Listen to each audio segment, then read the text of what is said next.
Keadaan sehat ya. Pada pagi hari ini adik-adik silahkan ambil tempat duduk yang tenang. Kita mau memuji Tuhan, kita mau mendengar firman Tuhan juga. Nah adik-adik, kita bersyukur buat minggu-minggu yang boleh kita lewati, buat hari-hari dan segala kegiatan kita boleh kita lakukan itu karena Tuhan. Mari kita memuji Tuhan dengan menyanyikan lagu Bapa Engkau Baik.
Yang baik, terima kasih Tuhan untuk pagi hari ini. Kami bersyukur karena Tuhan begitu baik dalam hidup kami. Kami boleh melewati sepanjang minggu ini karena kebaikan Tuhan dan penyertaan Tuhan. Tuhan, pada pagi hari ini kami anak-anak Tuhan mau siap datang di hadapan Tuhan, mau memuji Tuhan, mau mendengar firman Tuhan. Terima kasih Tuhan Yesus, kami berdoa. Amin. Adik-adik masih bersukacita kan pagi hari ini? Nah, Kakak Tere bersukacita kah? Bersukacita dong. Kenapa? Karena Tuhan Yesus sangat baik. Nah adik-adik, Tuhan Yesus itu sangat baik dalam hidup kita. Kakak undang semua makin berdiri yuk. Kita katakan, oh sukacitaku. gerakan ya.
Kakak berharap semua dalam keadaan berdiri. Kita nyanyikan lagu, sekali lagi lagu Yesus penolongku.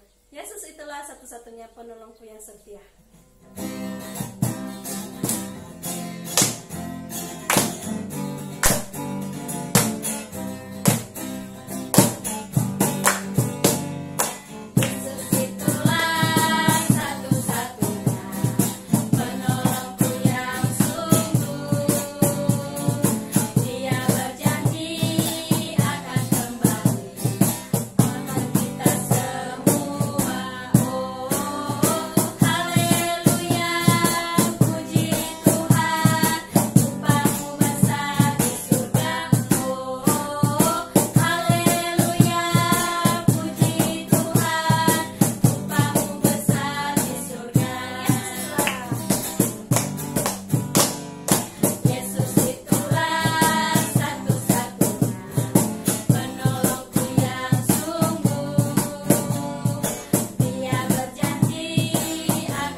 Adik-adik, sekarang kita mau siapkan persembahan kita. Yuk, kita mau memberikan yang terbaik kepada Tuhan. Kita lipat persembahan dengan baik. Kita sama nyanyikan lagu Hari Lepas Hari. Tangan saja ya.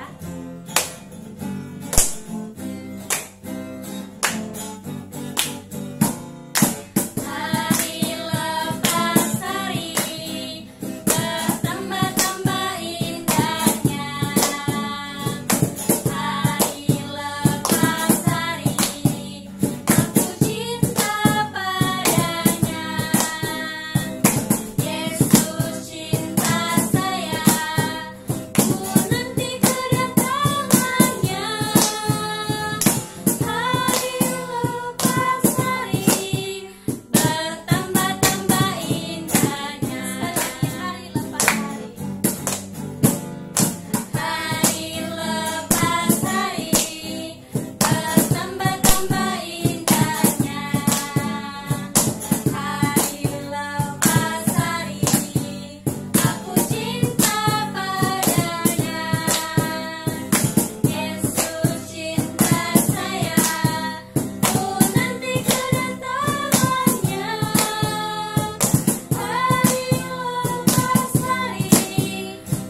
Jadi mari kita bersatu di dalam doa.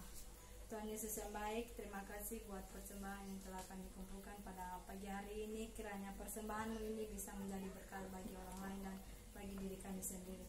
Tuhan, berkati juga kami sebentar lagi akan berpisah-pisah, kiranya Engkau bisa menolong kami. Terima kasih Bapa, di dalam nama-Mu kami berdoa, amin.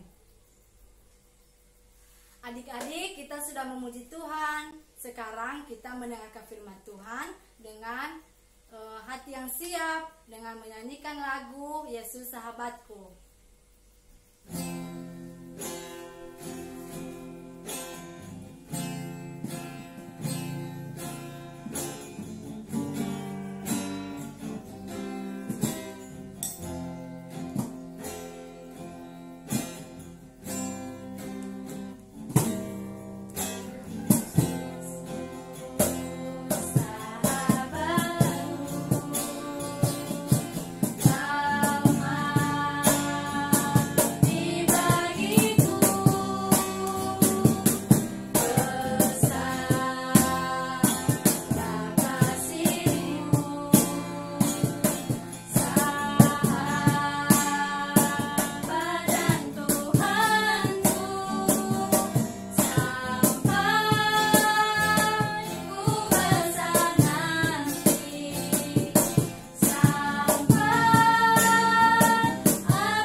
Nah, senang sekali hari ini kita boleh sama-sama ibadah sekolah minggu, meskipun di rumah kita masing-masing ya, tapi kita tetap senang karena kita bisa ibadah bersama-sama dengan papa mama atau dengan saudara-saudara kita. Nah, hari ini kita akan sama-sama mendengarkan firman Tuhan. Namun sebelumnya kita berdoa, semua lipat tangan, tutup mata, kita berdoa. Tuhan Yesus, kami bersyukur, kami berterima kasih karena hari ini kami bisa menyanyi, memuji Tuhan, kami bisa berdoa, bahkan saat ini kami bisa mendengarkan firman Tuhan. Tuhan Yesus, tolong kami supaya kami bisa mendengar dengan baik, bisa belajar yang baik dari firman Tuhan, dan kami juga melakukannya dalam hidup kami sehari-hari. Terima kasih, dalam nama Tuhan Yesus kami berdoa, amin. Wah, senang sekali loh teman-teman. Apa itu? Teman-teman dengar itu kah? Sepertinya ada suara yang sedang menutup pintu. Ada tamu kayak ini. Oh iya, silakan masuk, silakan.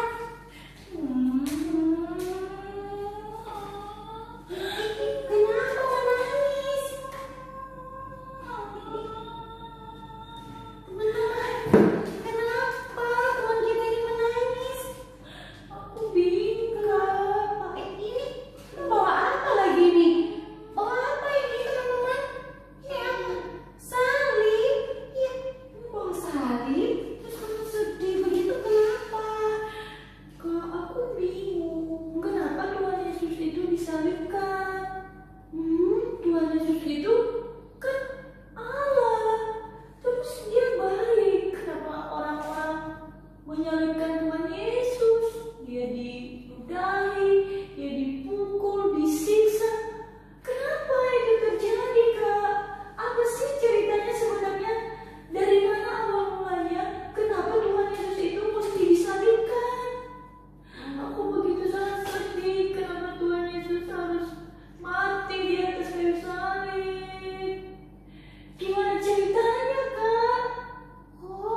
kalau kamu bisa minta tolong papa mama di rumah, teman-teman di rumah bisa minta tolong papa mama untuk baca itu di dalam Injil Lukas pasal yang ke-23.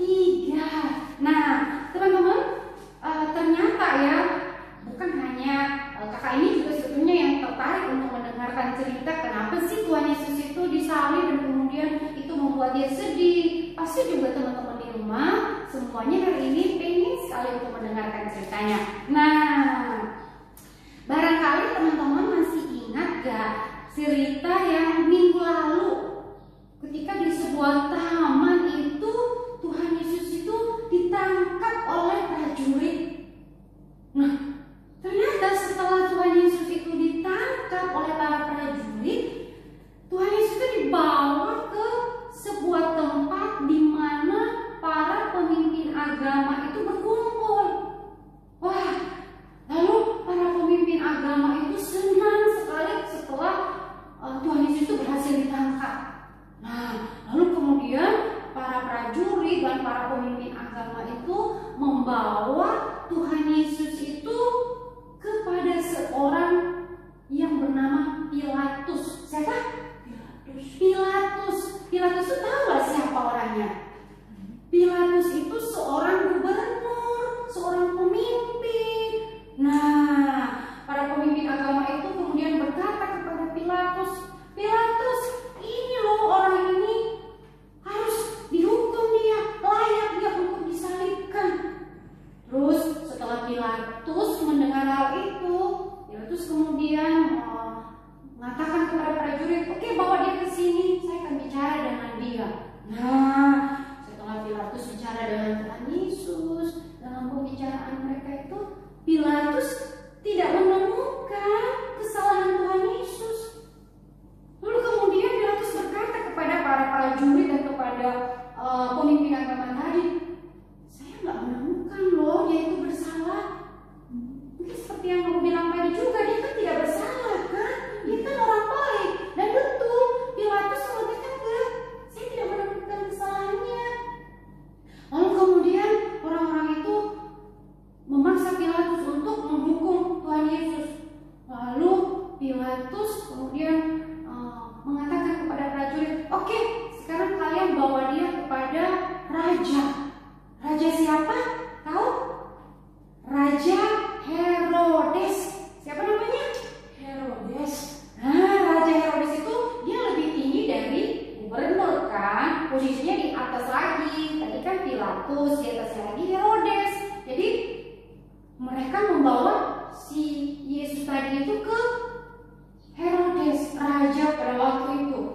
Kemudian setelah sampai, para pasukan, para tentara tadi itu kemudian mengomong Tuhan Yesus, weh, kamu ya pasti sudah melakukan kesalahan, kamu layak untuk disalibkan. Demikian juga Herodesnya loh, yang mengejek Tuhan Yesus juga. Terus walaupun dia mengejek, tapi dia juga perhatikan, wah, Tuhan Yesus ini juga tidak bersalah loh. Lalu dia mengatakan kepada orang banyak tadi, kepada para prajurit dan para pemimpin agama ini, saya tidak menemukan Tuhan Yesus ini bersalah. Jadi nggak bisa dia dihukum, nggak bisa dia untuk disalibkan. Wah, kemudian para pasukan tadi, tentara tadi, dan pemimpin agama itu ambil lagi Tuhan Yesus, bawa lagi kepada yang tadi, gubernur tadi. Siapa nama gubernurnya tadi? Pilatus. Mereka bawa lagi kepada Pilatus. Terus mereka bilang, ayolah Pilatus, ini orang ini layak untuk dihukum, layak untuk disalibkan. Terus Pilatus lihat lagi, bicara lagi, dia bilang, saya tidak menemukan kesalahannya, orang ini orang baik. Lalu kemudian setelah orang-orang itu, para prajurit dan para pemimpin agama itu mendengar, mereka nggak terima apa yang dikatakan oleh Pilatus.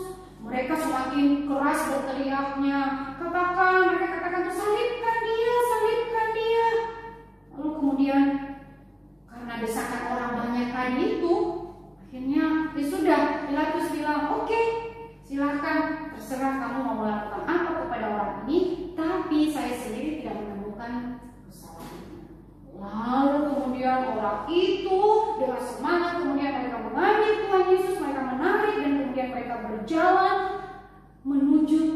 sebuah gunung.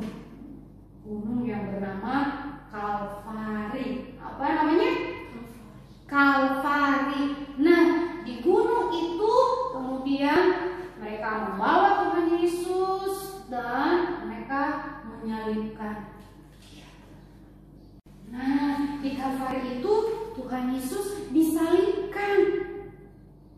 Disalibkan dengan dua orang penjahat di sebelahnya. Ada sebelah kirinya dan ada sebelah kanannya. Wah, ini yang tadi dibawa ya, ini salib, ini di sini, ini hanya contoh aja ya. Ini bentuk salib. Nah, Tuhan Yesus juga pada waktu itu disalibkan. Nah, di sebelahnya ada penjahat dua orang yang mengatakan salah satu kepada penjahat di sebelahnya itu dan mengatakan bahwa engkau nanti akan bersama-sama dengan aku di Firdaus, engkau bersama-sama dengan aku di surga maksudnya. Nah, setelah Yesus mati, dia dipaku ya teman-temannya, dia dipaku kaki, tangannya juga.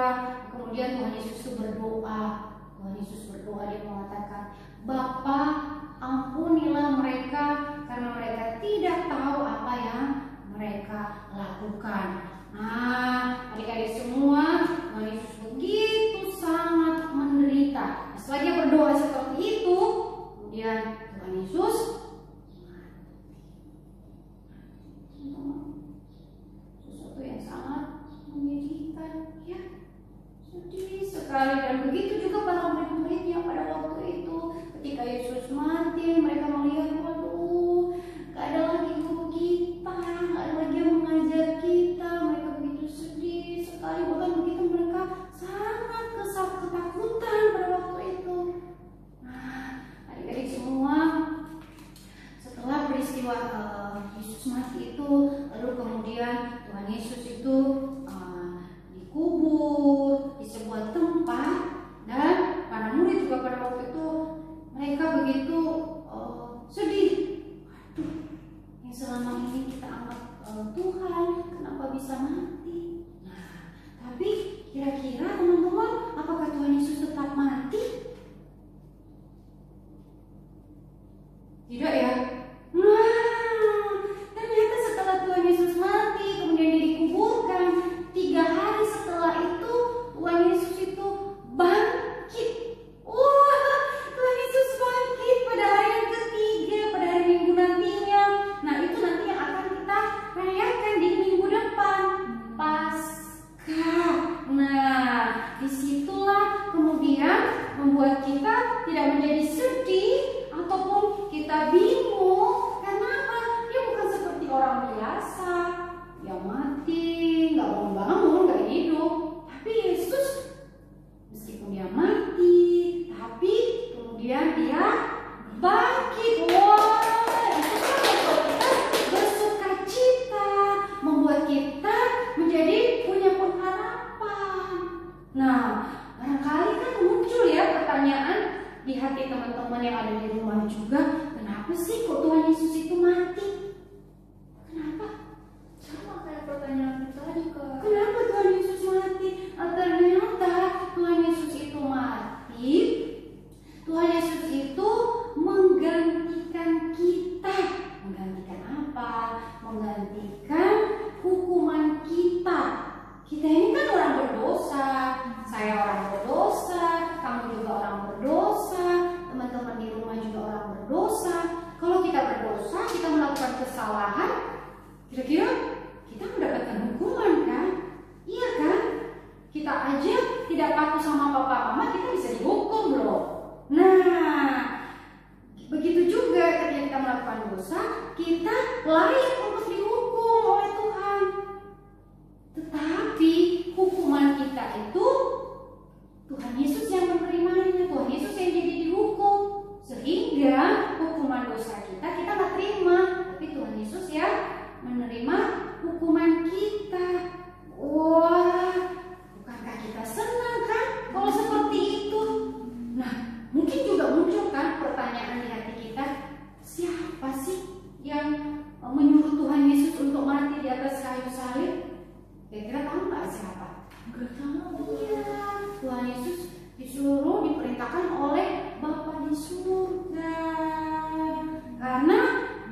Bapa itu begitu sangat mengasihi kita, begitu sangat mencintai kita, sehingga Dia menyuruh Tuhan Yesus untuk mati, menebus, mengampuni dosa-dosa kita. Nah, kira-kira setelah kita tahu kenapa Yesus mati, siapa yang menyuruh Yesus untuk mati, lalu apa artinya sih buat kita? Kita diselamatkan, Kak. Betul sekali, kita diselamatkan. Nah, bagaimana caranya supaya kita diselamatkan? Kita percaya sama Tuhan, kita taat sama Tuhan, kita mengakui Tuhan, terima kasih karena Kau mati untuk menebus dosaku. Nah, jadi kita percaya, tapi bukannya sekedar percaya juga, tapi kita terus bertobat, melakukan hal-hal yang baik ya, menyenangkan hati Tuhan. Itulah yang kemudian cara kita untuk mengucap syukur atas kematian Kristus. Nah, sekarang kira-kira kamu masih sedih nih atau bagaimana setelah mendengar kenapa Yesus mati? Padahal Dia tidak berdosa. Masih sedih gak?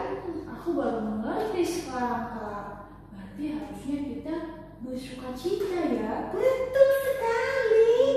Kita juga harus ini ya, Kak, yang menghargai ya keselamatan itu. Kita nggak boleh berbuat dosa lagi, karena itu juga bisa menyakiti hati Tuhan. Betul sekali. Nah, teman-teman di rumah, kita bersyukur ya hari ini kita bisa mendengarkan kenapa Tuhan Yesus mati bagi kita. Ya, karena Dia begitu sangat mengasihi kita. Kira-kira hari ini apa sih yang kita lakukan kalau kita sudah mendengarkan hal itu? Kita bersyukur. Ya, bersyukur dan bersuka cita, betul sekali. Nah, supaya tidak lupa terhadap cerita hari ini, atau nanti kan setelah keluar dari sini bisa lupa tuh kan. Nah, kita hafal yuk, ada satu ayat Alkitab yang menjadi ayat hafalan kita. Oke, kita membaca di dalam Roma pasal 5. Roma pasal 5 ayat 8. Bunyinya bagaimana?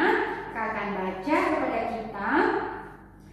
Kristus telah mati untuk kita ketika kita masih berdosa. Oke, pelan-pelan ya. Roma 5 ayat 8b. Kristus telah mati untuk kita ketika kita masih berdosa. Teman-teman di rumah bisa hafal? Bisa hafal? Bisa, Kak. Oke, kita ulang lagi ya. Dari mana tadi? Roma pasal yang kelima ayat 8b. Kristus telah mati untuk kita ketika kita masih berdosa. Wah, adik-adik, teman-teman semua, itu menjadi ayat yang kita hafal ya, supaya kita nggak lupa cerita hari ini. Nah, hari ini kita bersyukur karena bisa mendengarkan firman Tuhan, dan kita berdoa ya, memohon kekuatan dari Tuhan supaya kita menjadi anak-anak yang terus bersyukur kepada Tuhan. Melalui apa? Melalui sikap kita untuk terus taat kepada perintah Tuhan. Oke, kita berdoa ya. Tuhan Yesus, terima kasih hari ini kami bisa mendengarkan firman Tuhan tentang bagaimana Kristus yang telah mati menebus dosa-dosa kami. Tuhan, terima kasih ya untuk kasih-Mu yang amat besar dalam kehidupan kami. Dan Tuhan, tolong kami anak-anak-Mu, meskipun mungkin kami masih kecil, tetapi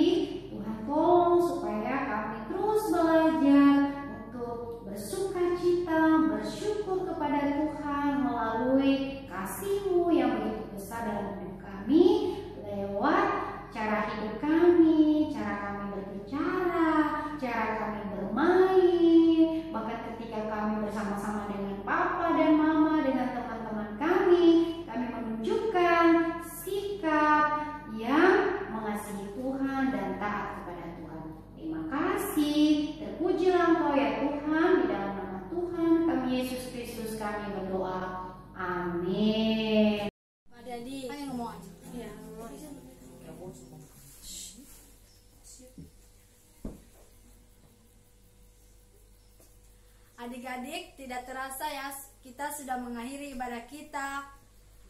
Kita menyanyikan lagu Ku Jatuh Cinta Padanya. Nah, biarlah lagu ini dapat mengingatkan kita firman Tuhan yang kita dengarkan pada pagi hari ini untuk dalam melakukan aktivitas kita sepanjang minggu yang akan datang. Kita nyanyikan lagu Ku Jatuh Cinta Padanya.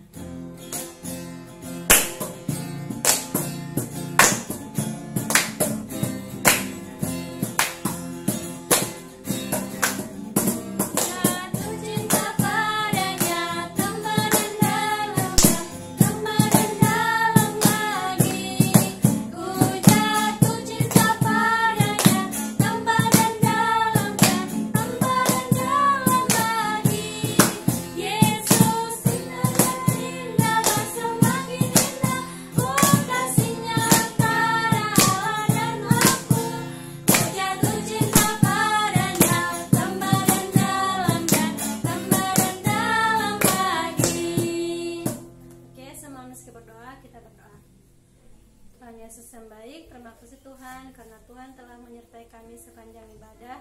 Kami telah memuji Tuhan, kami mendengar firman Tuhan. Biarlah firman Tuhan yang telah kami dengarkan dapat kami ingat dan kami bisa melakukannya di dalam kegiatan kami sepanjang minggu yang akan datang. Tuhan Yesus, kami terus berdoa juga buat orang tua kami yang selalu menjaga kami, yang memelihara kami. Biarlah Tuhan terus memberkati setiap pekerjaan mereka, Tuhan berkati setiap kesehatan mereka, dan Tuhan juga yang pimpin mereka. Terima kasih Tuhan, kami serahkan seluruh kegiatan kami selama minggu yang akan datang ini. Biarlah Tuhan sendiri yang bersama-sama dengan kami dan menuntun kami. Dalam nama Tuhan Yesus kami berdoa, amin. Selamat hari Minggu, Tuhan Yesus memberkati. Dadah.